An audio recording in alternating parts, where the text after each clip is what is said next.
was in high school, I worked as a bag boy at A&P, and I was making $1.10 an hour. And I sent my first paycheck. I'd worked 20 hours that week, and I sent $19 and some odd cents to the Berry Goldwater campaign.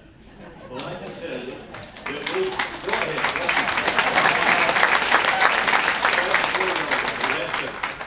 But you know, we got slaughtered in that election, and they wrote that the Republican Party was dead or died. And yet 2 years later, we picked up 46 seats in the House, 6 in the Senate, including Senator Howard Baker, and 8 governorships, including Ronald Reagan. Fast forward to 1990. We had bad elections. Ron Paul, first of all, I'll tell you a couple things you might not know. When he was in high school, he was the Pennsylvania State 220-yard dash champion. And then when he was in Congress, he's the only member of Congress, even now, who actually hit a home run over the fence in the congressional baseball game.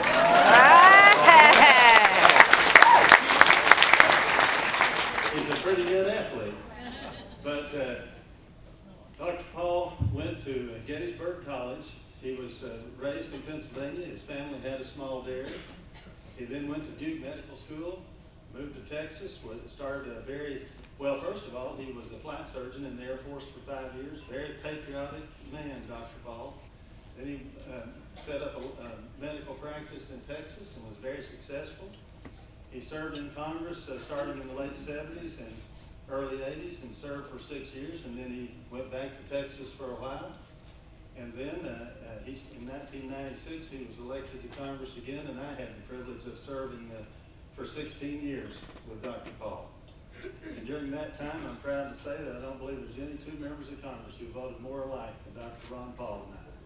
But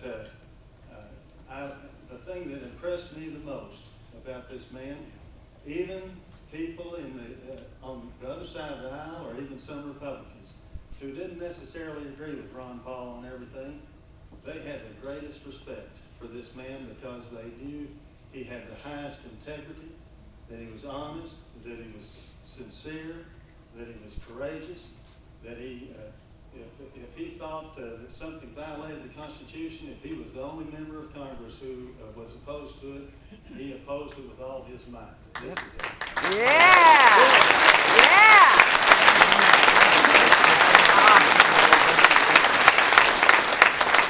All through my career, I have been inspired by that, and many millions around this world have been inspired by that song, The Impossible Dream. And you know, in that song, it says that it urges you to run where the brave dare not go. It urges you to right the unrightable wrong and to be better far than you are.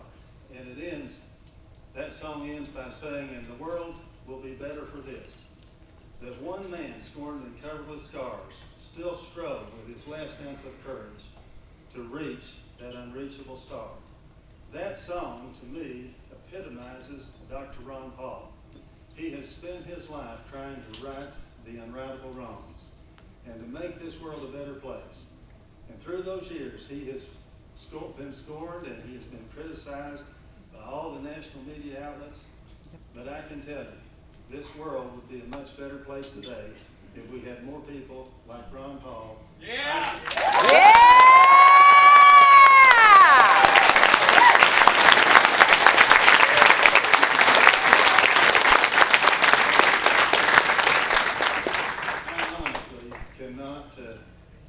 Say how much I respect and admire this man, and it's a very special privilege and a high honor for me to present to you Congressman Ron Paul.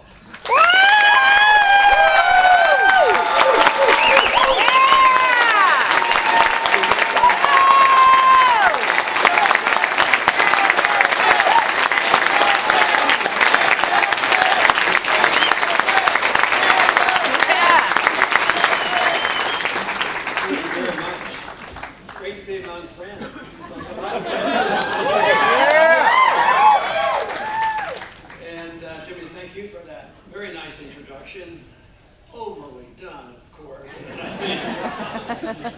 But you know, I met Jimmy's son, John, but I knew Jimmy's father, Don. John when I was in Congress in the 70s, so I know the Duncan family pretty well now. So. My family, nobody came with me today. My wife traveled a lot with me, but she was busy. She had a few grandchildren to pay attention to. We've been married 56 years. And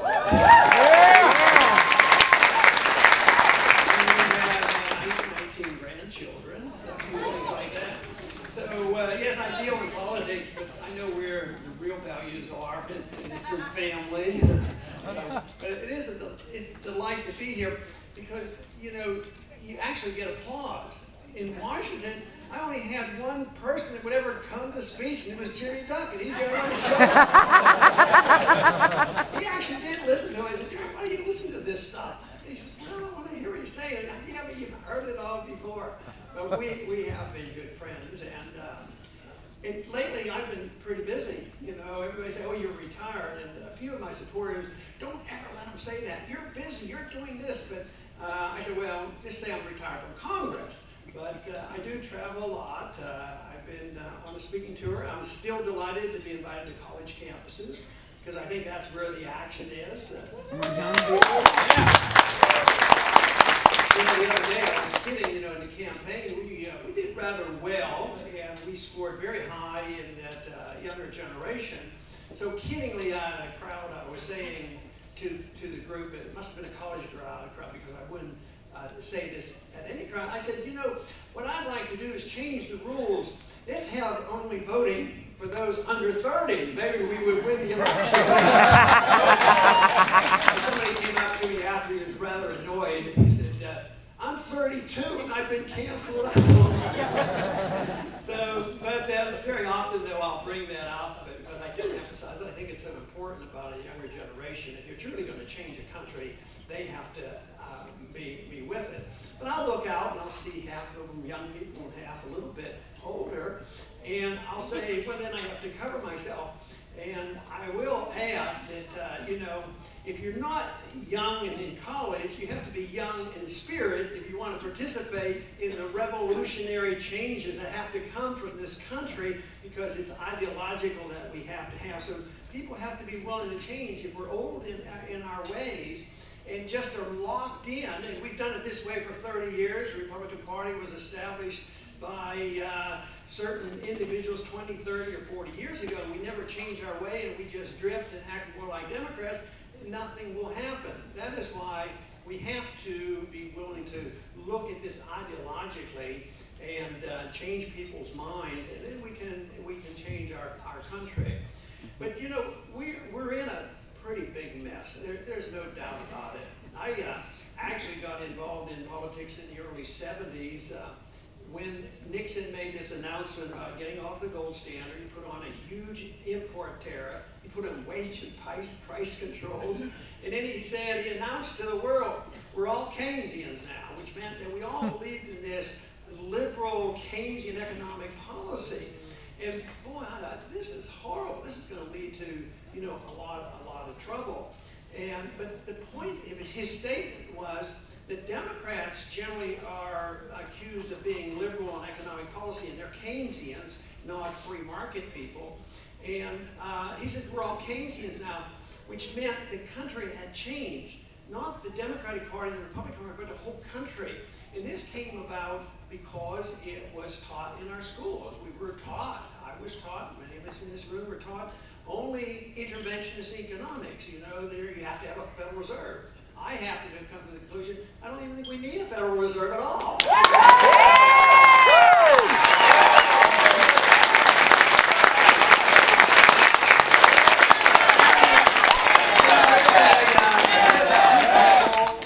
There's a few people who understand that now, but 10 years ago, that wasn't the case. But you didn't learn about the Federal Reserve in our average colleges and our schools, because we've always been taught. I was taught that the Federal Reserve was a good organization. If you have good times, the Fed did it because they printed a lot of money. And then if you came to that inevitable correction and there had to be a downturn, a recession or depression, then the Federal Reserve would get us out of that trouble. And that's the way it's happened, you know, for years and years, except since 2008. Now people are starting to realize that you just can't forever spend money, run up debt, borrow money, and then print the money you have left over, and you think you're going to have prosperity.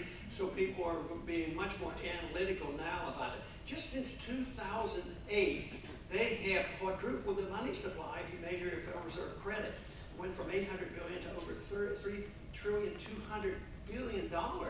Now, I don't think it takes a PhD. Matter of fact, sometimes the PhD gets people confused. But it doesn't take a genius to figure out that if you can create trillions and trillions of dollars, it's going to solve the problem. That doesn't create wealth. What creates wealth is hard work, savings, investment.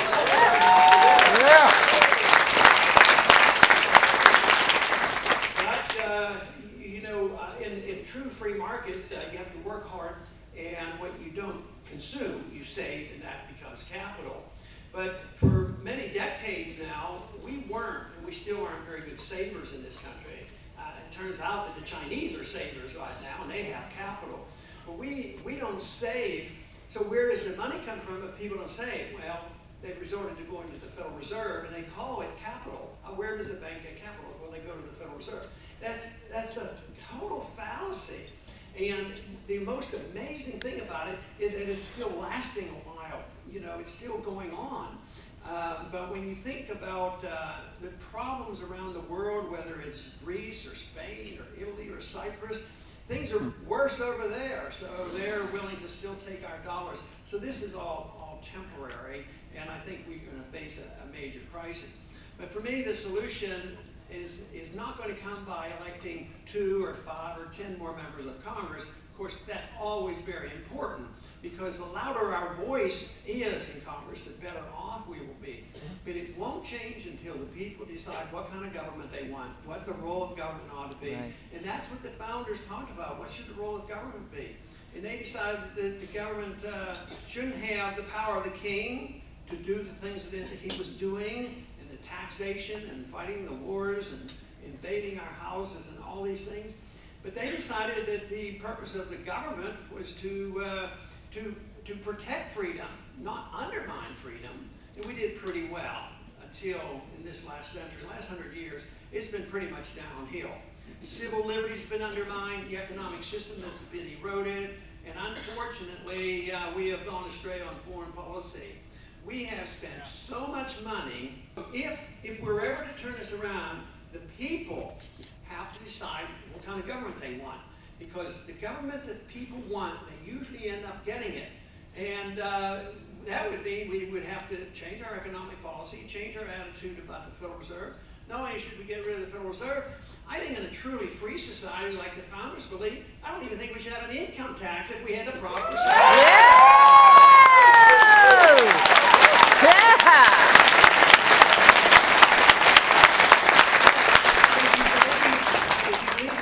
supposed to do this, they have to spend the money, but if we're not producing, they can't pay for it.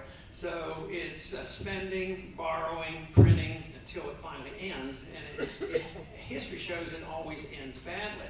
But not only would we have to think seriously about changing our attitude about welfare, we would have to think about what kind of a foreign policy we have. And the foreign policy that both parties have followed now for many, many decades has been that we have this role to play, that we have to spread our goodness, that we have to force other people what to do. But it's boiled down to the point where our foreign policy essentially is this.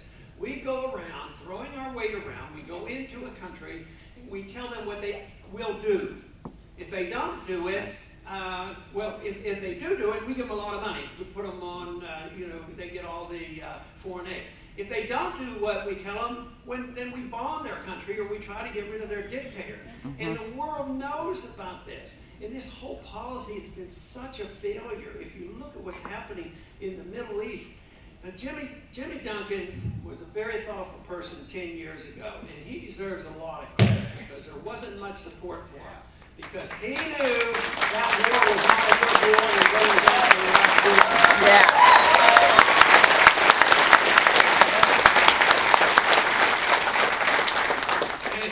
To no good, it's led to bankruptcy. bankruptcy. It's led to an epidemic of suicides by our military personnel coming home.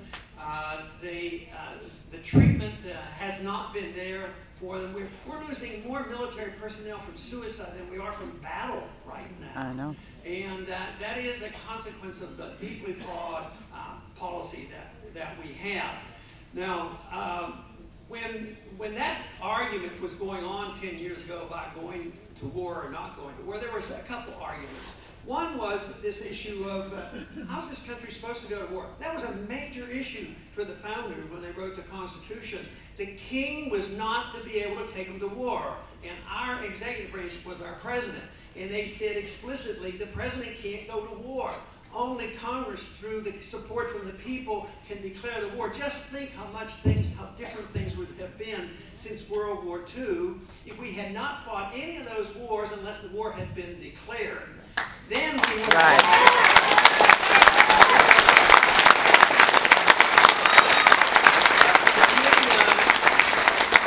World War II rather well, and when I was in high school, the Korean War broke out, and one of my teachers, one of our coaches, was called back. He went over and didn't come home, and that registered with me. But not only did he not come home because he was killed, but we've had 30,000 to 40,000 military personnel in the middle of Korea, keeping this country divided. Now, the tragedy of Vietnam turns out that, yes, we shouldn't have been there. It was undeclared war. We didn't fight to win. Then we leave, and it was a disaster. It was, a real failed policy. But guess what happened? We got chased out. The bad guys and the good guys started talking to each other. They became one country.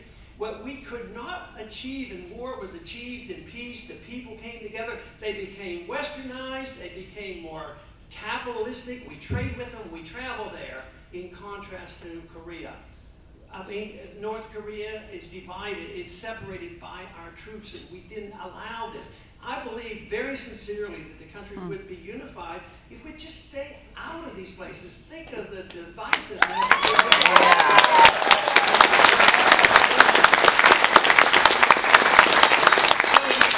Very simply, following the Constitution solves a lot of our problems. Just follow the Constitution. That's a pretty darn good start. I recall, because I was on Foreign Affairs when they were debating the resolution not to go to war, but to allow the president to go to war if he felt like it. So that was voted. It was an up and down vote, and I told him I'm going to introduce a resolution. I'm going to amend this to say that a declaration of war. I told him I wouldn't vote for it, but if you want to go to war against Iraq, declare war, get all the people together, do it, win it, and get it over with. And no, they didn't want to do that. We had a vote, and nobody voted for it. And the chairman of the committee at that time sort of condescendingly talked me down. He said, "Look, we know you care about the Constitution, all this." He says, "But that part of the Constitution is the part we don't follow anymore." He says that's anachronistic.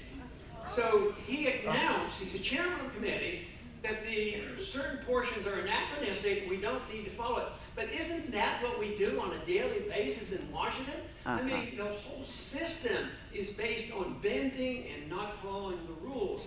The founders were wise enough to say that it's not overly rigid. We changed the Constitution, we amended the Constitution, sometimes badly, and sometimes we do the right thing. But at least it goes more slowly. But today, our presidents can go to war without a declaration. They can print money when they need it. Deficits don't matter. Our president today says that if Congress doesn't act on certain laws, labor laws, environmental laws, he says, I'll just write an executive order. Those executive orders are unconstitutional. We shouldn't allow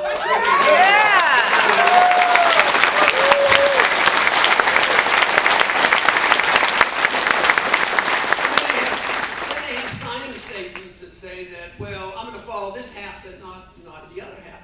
But what about the principle of the agencies of government writing regulations? Congress, carelessly, they go up and they create an agency of government. And then they say, well, the regulations will be written by the agency. And that's law. That's written writing law. That shouldn't be right. And then our courts get involved, and when they're called into action, then they write some more law. So in many ways, believe it or not, I put a lot of responsibility on the people. A lot of responsibility. I can't do it in this district because it's the people and it's their congressmen. Because then, if they would say, this is enough, is enough. Now, one or two is very important, and Jimmy's vital there.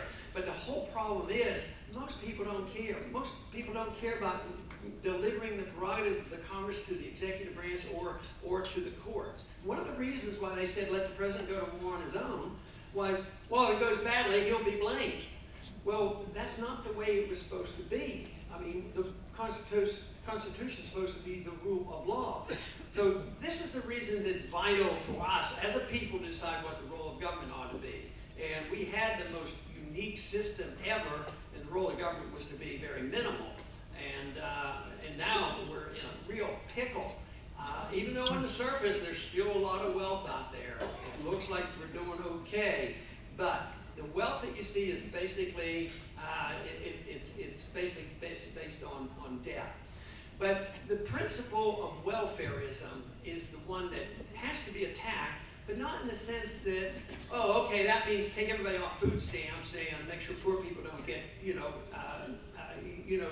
lifted up. Well, partially that's true, but they present this case, especially liberals, they'll come and say, well, you conservatives, you don't care about the poor people. We do. We're the only ones that care about. We're the humanitarians. So if people need to eat, they need a house, and they need education, we're willing to give it to them from the government. As if the government, who is the government? They never admit who the government really is, and that's just somebody else that they have to take the money from. But that gets people's attention. Nobody can really vote against the principle, but it's that principle that starts by helping out the poor.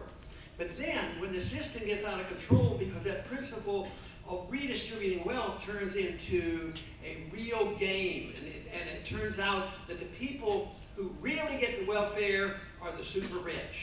The people who control Wall Street, the people who control the banking system, the people who control the military-industrial complex. They come in and they lobby, and they get it, and they get most of the benefits. And the best proof of what I'm saying happened after the bubble burst. Here we had Community Reinvestment Act, and we had inflation. Print money, take care of the poor, force the banks to make bad loans, give loans to anybody who wanted loans, and then believing the housing prices would go up forever, and they keep borrowing against their mortgages, and it would be a perpetual money machine, perpetual wealth. Of course, that bubble collapsed, as was predicted. So what happened? Bernanke Company came to the rescue. He churned in $15 trillion, but the poor didn't get it. The middle class didn't get it. They lost their jobs, they lost their houses, but he bailed out foreign banks and foreign foreign governments and foreign central banks. So it was designed, to really protect the very wealthy. And that isn't the system. The tragedy of it is, a lot of people will vote for these things for humanitarian instincts. They believe the challenge that, we as conservatives and constitution, we don't care about the poor. If we don't reverse that, we can't win, because the truth is, the system we have now is biased against the poor. When you inflate and when you destroy a currency, which is systematic, you literally destroy the middle class, and wealth is transferred to those who get to use the money first, the government, the big businesses, and the banks, and the military-industrial complex. And then what do the poor people get? They get high cost of living. Right now, who's getting ripped off? We say we're going to take care of the elderly. It's been going on for 78 years, and you're going to get Social Security. Well, now they don't have enough cash, so what are they doing? They're making sure that there's no cost of living increases for the elderly, and say, there's no inflation. It's ridiculous. No increases for the cost of living, and that's how they're going to balance the budget. But the humanitarian instinct is you can't ever vote against it, so there's a lot of grief over that. But I've come to the conclusion over these many years of studying and trying to understand that if you care about people, if you care about prosperity, and if you care about a maximum of wealth for a free society, You have to have free markets and sound.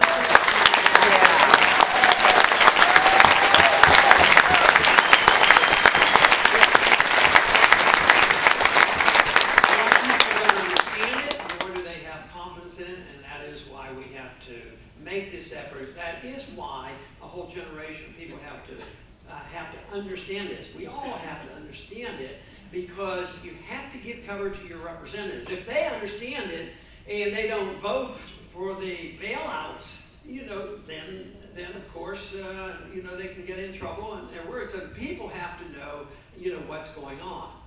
Now, Jimmy has told a story about when the administration was trying to talk him into voting for the war. And he went down and they had these briefings, and he quizzed them a lot, and he wasn't convinced, and he really thought independently like he's supposed to do. A congressman's supposed to represent the people and do some thinking and make his best judgment. But what he was doing there actually was looking for truth.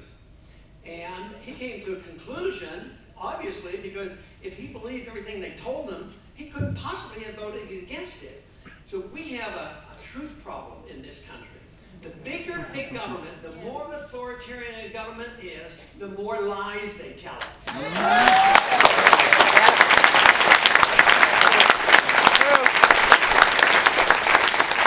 us lies about foreign policy. Look, the war drums are beating again. They're trying to tell us that the North Koreans are going to launch a missile and bomb the United States. That is preposterous. And we don't need more of that. All that has done is generate more spending in the military, even though they're tinkering around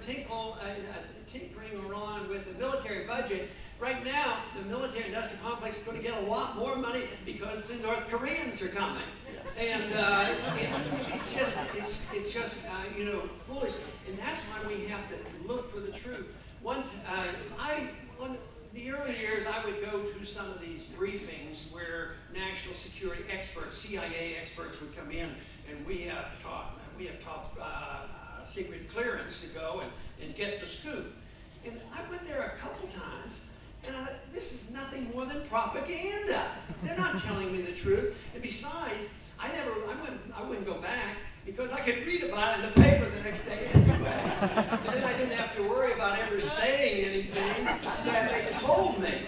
But governments will lie to us, and that is very unfortunate. They lie to us about foreign policy, but what about economic policy? What do they tell us about the CPI? They're changing the CPI so they don't have to pay increases for Social Security beneficiaries, but they lie about unemployment. There's a free market on about one country in the Middle East.